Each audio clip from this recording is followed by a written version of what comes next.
Love Beats Tamil FM. அனைவருக்கும் வணக்கம். இன்று நாம் பார்க்கும் சிறுகதை ஆர்பி நாபன் எழுதிய செவ்வரளி. கூற்றோட டிக்கெட்டெல்லாம் இறங்கு. கண்டக்டரின் விசில் சப்தத்தை தொடர்ந்து அரசு பேருந்து குழுக்களுடன் நிற்க நான் மட்டும் எனது சூட்கேஸுடன் இறங்கிக் கொண்டேன். படியோரம் வெளியே காத்திருந்த ஓரிருவர் என்னை எங்கேயோ பார்த்த மாதிரி இருக்கே என்பதாய் அவசர பார்வை பார்த்தபடி உள்ளே ஏறிக்கொள்ள பேருந்து என் மீது புகையை காரி உமிழ்ந்துவிட்டு சிரம மூச்சுடன் கிளம்பியது. நான் கிராமத்திற்குள் செல்லும் அந்த குறுகலான தார்ச்சாலையில் நடக்க துவங்கினேன். காலை வெயில் இன்னும் சூடேற ஆரம்பிக்கவில்லை. இரு பக்கங்களிலும் படர்ந்து விரிந்திருந்த பசுமையினின்று உயிர்த்த காற்று சாலையை ஒட்டி சென்ற வாய்க்கால் நீரோட்டத்தில் பட்டு எதிரொலித்தது. என் மீது குளிராய் வீசியது. 3 வருடங்களுக்கு மேலாகிவிட்டது. இங்கு என்னென்ன மாற்றங்கள் நிகழ்ந்திருக்குமோ. ரத்தினம் டீ கடையை கடந்து போகும்போது, யாரு, நம்ம ஆபீசர் ஐயாவா அது என்ற கேள்வி என் காதில் விழ நின்று திரும்பி பார்த்தேன். ரத்தினம்தான். கடைவாசலில் அமர்ந்திருந்த இருவருக்கு குவளைகளில் தேநீர் ஆற்றி தந்து கொண்டிருந்தான். அருகே வந்தான். அடையாளம் கண்டு கொண்டதும் அவனது முகம் முழுக்க மகிழ்ச்சி. நான் புன்னகைத்தேன். எப்படி ரத்தினம் இருக்க? நமக்கு என்னங்க ஐயா, நீங்க எப்படி மறுபடியும் இங்கே மாத்திட்டாங்க, ஏன் வரலாமில்ல? ஐயோ என்னங்க, இது உங்க ஊரு என்றவன். ரொம்ப சந்தோஷங்க, போன ஆபீசர் சரியில்லைங்க, இனிமே நீங்க தான் எங்களை பார்த்துக்கணும். மேலும் அவனிடம் ஊர் நடப்புகளை கேட்டுக்கொண்டு அவனிடம் விடைபெற்று கொண்டு நடந்தேன்.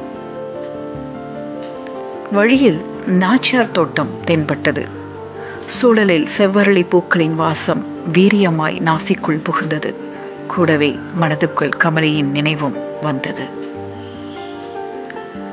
நடுவகடி எடுத்து தளர பின்னிய கூந்தல், அடர்த்தியான புருவங்களுக்கு இடையே ஈர்க்கும் திலகம், கவனம் செறாது உருக்க வைக்கும் அகல விழிகள், திருவிழாவில் வாங்கி போட்டுக்கொண்ட கண்ணாடி வளையல்கள் ஒரு கையிலும் மறு கையில் வெளுத்து போன சிவப்பு கயிறு, வேகமான நடை, மெதுவான பேச்சு, ஆண்களை கண்டால் வெட்கம், குழந்தைகளிடம் சிநேகம், பெரியவர்களிடம் மரியாதை, தெய்வ பக்தி. இதுதான் கமலி.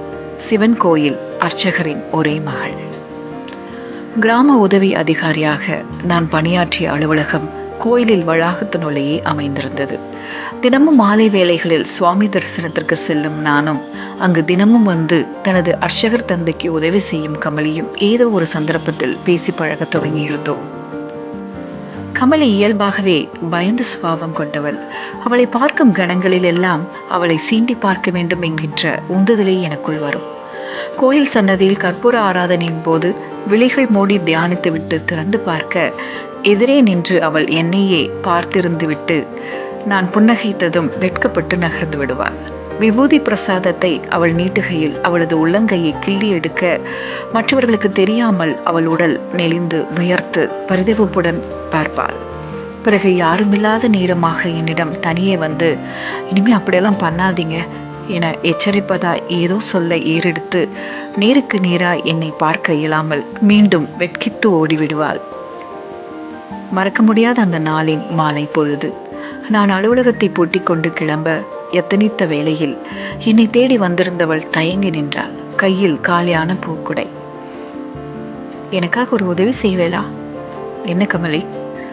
நாச்சியார் தோட்டம் வரைக்கும் வரணும், துணைக்கு தான். சாயரட்சிக்கு செவ்வரளி வேணுமா, கோயிலில் கேட்டாங்க.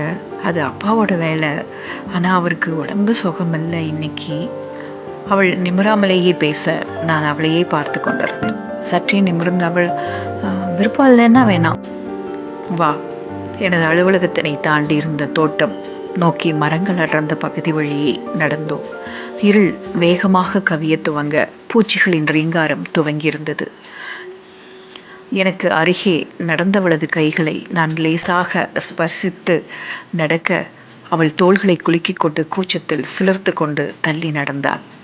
தோட்டத்தினுள் செவ்வரளி பூக்களை பறிக்க துவங்கினோம். அவளது கைகளுக்கு எட்டாமல் நிறைய இருக்க அவள் அருகே சென்று உதவி செய்ய இருவருக்குள் நெருக்கம் தோன்றியிருந்தது. சூழலில் இறுக்கத்தை சகஜமாக்கும் முயற்சியில் அவள், நல்லா இருக்குல்ல, பறிச்சதை விட அது செடியில் இருக்கிறப்போ தான் வாசமாக இருக்கு என்று பூக்களால் கூடையை நிரப்பிக் கொண்டிருந்தார்.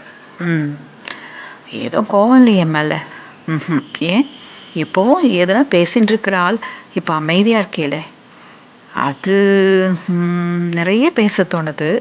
எப்படின்னு தான் என கையில் இருந்த பூக்களை அவளது குடையில் போடாமல் அவளுக்கு முன்பாக உயர்த்தி காட்டினேன். ஜட பின்னிருக்க, பூ வைக்கலாம் இன்னைக்கு தோணலை. செவர்லி வச்சிடுவா கமலி. ஐயோ, ஏன் இப்போ என்ன? இதை இது கட்டிக்கிறவன் தான் வச்சு விடணும். சம்பிரதாயம் தெரியாதா உங்களுக்கு? தெரியாமல் என்ன கமலி? என்னை பிடிச்சிருக்கா கமலி? அவள் திடுக்கிடலாய் பார்த்தாள். என்ன இப்போ இது சாயரட்சிக்கு நாளே ஆயிடுச்சு, இதையெல்லாம் நான் போய் மாலையாக கட்டணும் வேற.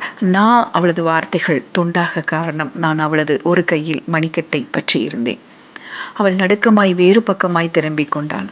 பயமா இருக்கு என்று எனது கையை விடுவிக்க முயற்சித்து நான் அவள் முகத்தை நோக்கி முத்தமிட நெருங்க, அவள் தடுமாற்றமாய் கண்களை சுழற்றி யாரேனும் வருகிறார்களா என பதப்பதைப்புடன் பார்க்க, எனது விரல்கள் அவளது வளையலுக்குள் சிக்க குப்பென்று அவள் உடல் வியர்த்து நடுங்கி விலக, அவளது கண்ணாடி வளையல்கள் உடைந்து கீழே விழுந்தன.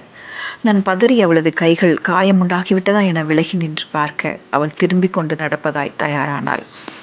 கோயிலுக்கு போயிடலாமே, இருட்டிடுத்தோ. இருவரும் அமைதியாக நடந்தோம். கோயில் அருகே வந்ததும் கேட்டேன். நான் கேட்டதுக்கு பதில் சொல்லவே இல்லையே. அதான் சொன்னேனே. என்னான்னு? சொல்கிறதுக்கு பயமாக இருக்குன்னு.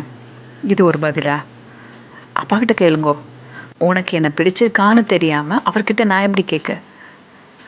நான் பதில் சொல்ல மாட்டேன் என்று அவசரமாய் கூறிவிட்டு வெட்கமாய் ஓடிப்போனார்.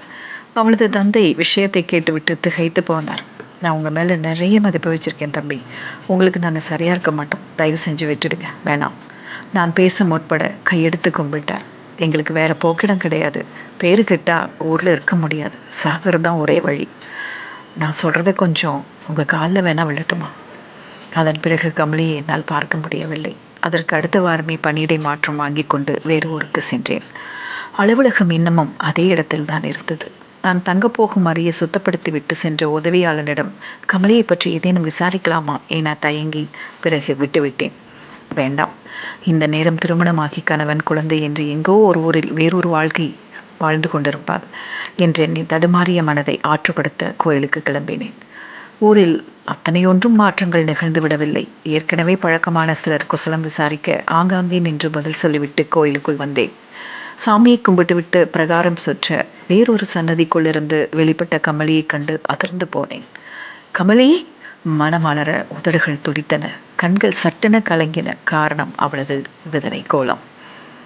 அவள் என்னை கண்டதும் சற்றென்று திரும்பி வந்த வழியே சென்று காணாமல் போனாள். கோயில் தோனில் தலை சாய்த்து அமர்ந்து வெறித்த சிந்தனையில் இருந்த கமலையின் தந்தையிடம் சென்று நின்றேன். முதலில் அடையாளம் தெரியாமல் தடுமாறியவர் பிறகு புரிந்ததும் ஸ்தம்பித்து எழுந்து நின்று கண் கலங்கினார். கமலையை பார்த்தேன். அவர் அழ ஆரம்பித்தார். என்னோட கௌரவத்துக்கு என் மகளோட வாழ்க்கையை சீரழிச்சிட்டேன். இன்ஜினியர் மாப்பிள்ள 4 மாதம் கூட ஆகலையா, ஆக்சிடெண்ட்டில் அவர் தேம்பி அழ நான் பதில் கூற இயலாமல் அவரையே பார்த்திருந்தேன். நாச்சியார் தோட்டத்தினுள் வந்து நின்று கண்களை துடைத்து கொண்டேன். இதை பார்க்கவா மறுபடி இந்த ஊருக்கு வந்தேன்? பழைய நினைவுகள் நெஞ்சுக்குள் பாரமாய் இறங்கின. மெதுவாய் நடந்தேன். இப்போது கை கெட்டும் தூரத்திலேயே நிறைய செவ்வரளி பூக்கள். அவற்றை யோசனையாய் வருடியவாறு நின்றிருந்தவன் பின்னால் யாரோ வந்து நிற்கும் ஓசை கேட்டு திரும்பி பார்க்க, கமலி கையில் பூக்கூடையுடன் என்னை கண்டதும் அவள் நகர முற்பட, கமலி! அவள் நின்றாள். அவளுக்கு முன்பாக சென்று நின்று தலை குனிந்திருந்தவளை நோக்கினேன். இருவருக்குள் சில கணங்கள் அமைதியாக நழுவி போக நான் மெதுவாய் கூறினேன், இன்னும் நீ என்னோட கேள்விக்கு பதில் சொல்லவே இல்லை கமலி. அவள் நொறுங்கி போனவளாய் குலுங்கி அழுது கையிலிருந்த பூக்குடையை நழுவிவிட எனது காலில் பூக்கள் கொட்டின. அவளை நெருங்கி குனிந்திருந்து அவளது முகத்தை தொட்டு நிமிர்த்தினேன். செவ்வரளை வச்சுவிடவா கமலி? அவள் மேலும் அழுகை வெடிக்க எனது கையை பற்றி கொள்ள அவளை மெதுவாய் அணைத்து கொண்டேன். கோயிலில் இருந்து மணியோசை ஒலித்தது.